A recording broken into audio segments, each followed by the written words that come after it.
This is the tale of Cynthia Anderson, a 20-year-old woman from Toledo, Ohio, who walked into her office one morning in 1981 and was never seen again. What followed was a story filled with cryptic warnings, unsettling dreams, and a silence that has haunted her family for over 4 decades. From her quiet upbringing to the eerie events leading up to her disappearance, this is a story of fear, mystery, and the unanswered questions that still linger today. Chapter 1: Early Life Expanded. Cynthia Jane Anderson, known as Cindy, was born on February 4th, 1961, in Toledo, Ohio.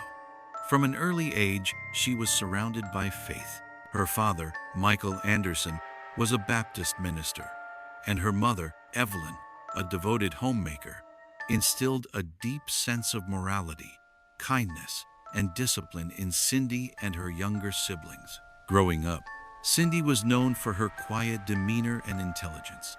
She excelled in school, particularly in reading and writing, often immersing herself in books for hours at a time. Friends described her as thoughtful, introspective, and shy. While other teens sought social adventures, Cindy preferred church activities, family gatherings, and quiet reflection. Despite her reserved personality, Cindy had a sense of curiosity about the world beyond Toledo. She often spoke about attending Bible college, dreaming of a life dedicated to spiritual work and helping others. Her faith was not just a practice, but a guiding principle, shaping her decisions, friendships, and future plans. However, even in a safe, loving household, Cindy sometimes felt isolated. Her introspective nature and devout beliefs made her stand apart from peers, and she sometimes struggled to express her anxieties. She confided selectively, mostly to her parents, and even then, only about things she felt truly mattered. Her dreams of ministry were coupled with an underlying anxiety about the world, a fear that something could disrupt her carefully structured life. Chapter 2: Work and Daily Life Expanded. By 1981, Cindy had settled into her role as a legal secretary at a small law office on East Manhattan Boulevard in Toledo. The office was modest, with narrow hallways, beige carpeting, and filing cabinets stacked high with client documents. Cindy's desk was in a quiet corner, close to the front window where sunlight spilled onto her neatly organized workspace each morning. Cindy was known among her colleagues for her efficiency and attention to detail. She typed quickly, filed meticulously, and always remembered the smallest details about cases, clients, and appointments. Yet, despite her competence, she often felt unfulfilled. Her work, while steady and reliable, lacked purpose. She confided in a co-worker, a fellow secretary named Janet, that she felt trapped in a life that wasn't hers. Expressing her dream of attending Bible college and pursuing spiritual work. While Cindy appeared composed on the surface, her co-workers began noticing subtle changes. She seemed distracted at times, glancing toward the office door with unease, or pausing mid-task to listen to sounds no one else heard. Small incidents added to the tension. A janitor reported seeing Cindy glance nervously at a parked car outside the building, and another colleague noted that she sometimes walked briskly to her car at lunch, checking the surroundings as if expecting someone. The most unnerving sign appeared months before her disappearance. Graffiti reading, "I love you Cindy" by GW, was found on a wall near the office. Cindy mentioned it quietly to her parents and colleagues, but she never seemed able to fully explain why it unnerved her so deeply. It had first appeared 10 months earlier, remained visible for 6 months, and resurfaced shortly before her disappearance. Police would later investigate men with the initials GW, including a maintenance worker with office access, but no link was ever established. In addition to the graffiti, Cindy received a series of strange phone calls at work. Some were silent. Others featured no voice but heavy breathing or odd background noises. On one occasion, her colleague Larry Mullins answered a call in her absence, and reported hearing nothing, though Cindy returned visibly shaken. She mentioned these calls in passing, never revealing their content, but the pattern added to her growing sense of unease. Despite these concerns, Cindy remained professional, never allowing her fear to interfere with her work. She continued to organize files, schedule meetings, and manage client correspondence with precision. Yet at home, she became more vigilant. Locks were checked multiple times, windows were inspected, and doors secured. She confided to her parents that she sometimes felt watched, though she struggled to explain why. Friends and family noted another peculiar behavior. Cindy's dreams had begun to take a dark turn. She recounted nightmares of being abducted, confined, or chased. These dreams left her trembling, sometimes waking in the middle of the night, drenched in sweat. They were vivid, almost prophetic in their intensity, and Cindy could not shake the feeling that something bad was approaching. This tension, a combination of unfulfilled ambition, subtle threats, and recurring nightmares, created a quiet but persistent sense of dread. Cindy's life, though orderly on the surface, had begun to feel unstable in ways no one could fully understand. Chapter 3. The Morning of Disappearance. Tuesday, August 4th, 1981, began like any other workday. Cindy left her home early, waving goodbye to her parents as she drove down familiar streets toward the law office. She parked her car in the usual spot, unlocked the door, and turned on the office lights. Everything appeared normal, a comforting routine she had followed for months. Cindy settled at her desk, organizing files and reviewing client correspondence. Her co-workers trickled in, exchanging morning greetings, unaware of the ominous undertones that hung quietly in the office. She typed letters, answered the phone, and checked the schedule. But beneath her composure, Cindy's sense of unease lingered, like a shadow in the corner of the room. Sometime mid-morning, Cindy vanished. Her purse remained on the desk, her keys untouched, her car still parked outside. The office lights stayed on, and the door was locked from the inside. It was as if she had simply disappeared into thin air. When her co-workers arrived, the initial assumption was confusion.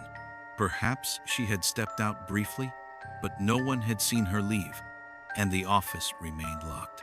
Panic set in. Phone calls to her home went unanswered. Her parents were called. The police were notified.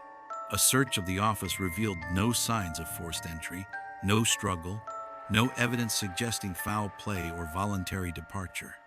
Chapter 4. Investigation begins. Detectives immediately began piecing together Cindy's last known movements. They interviewed colleagues, neighbors, and family members, reconstructing the hours leading up to her disappearance.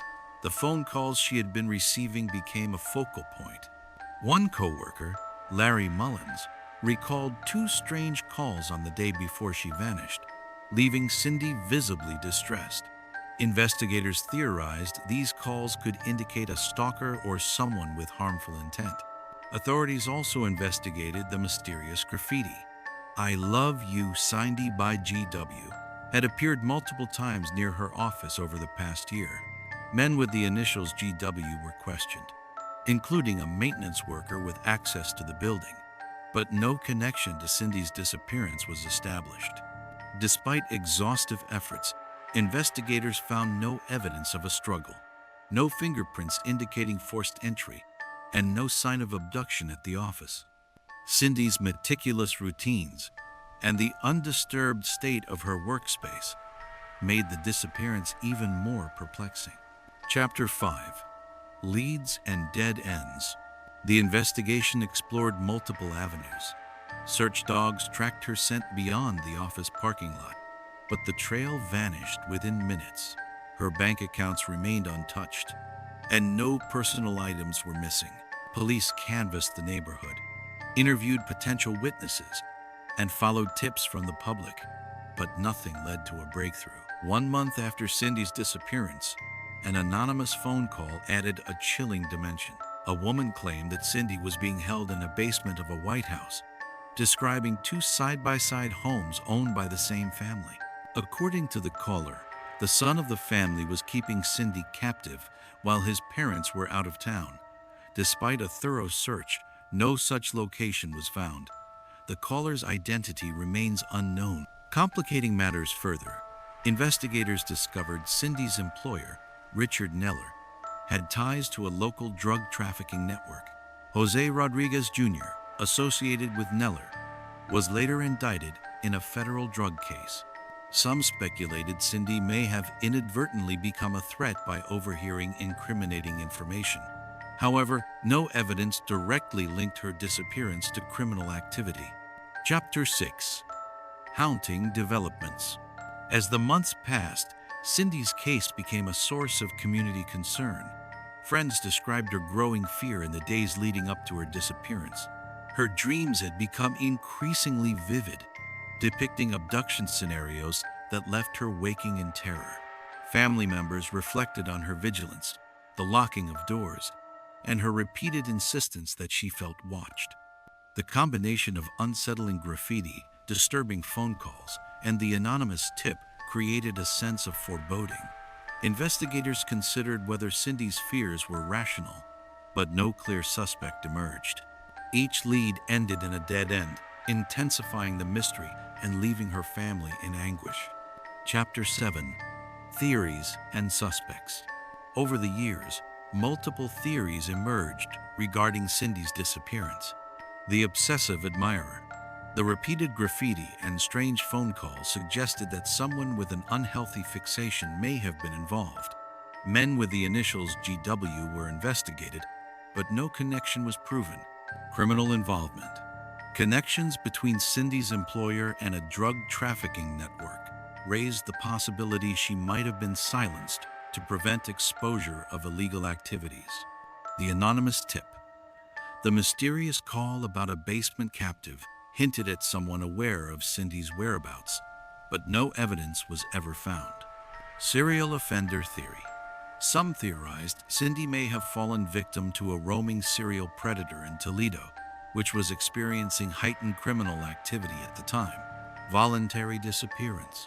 A minority speculated Cindy might have left intentionally, though her family rejected this, emphasizing her faith, ambition, and ties to loved ones. Despite these theories, no one has ever been charged in connection with Cindy's disappearance, and her case remains open. Chapter 8. Family and Community Impact. Cindy's family has lived with uncertainty for over 40 years. Each detail, the graffiti, phone calls, locked office, untouched belongings, remains a haunting puzzle. Friends and colleagues recalled her meticulous routines, her faith, and the subtle unease in the weeks leading up to her disappearance. The Toledo community remembers Cindy as a reminder that even in ordinary places, ordinary people can vanish without explanation. Her story became a cautionary tale of vigilance, trust, and the fragility of daily life. Chapter 9. Modern Reflections.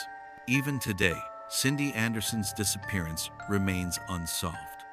True crime enthusiasts, researchers, and online communities continue to revisit the case. Modern speculation considers links to local criminal networks, obsessive individuals, and transient serial offenders. Digital forums have kept her story alive, sometimes uncovering overlooked details or re-examining old leads with modern investigative methods. Her disappearance illustrates how, even with careful investigation, some mysteries remain unresolved. Each new theory, lead, or insight only deepens the questions surrounding her fate. Chapter 10.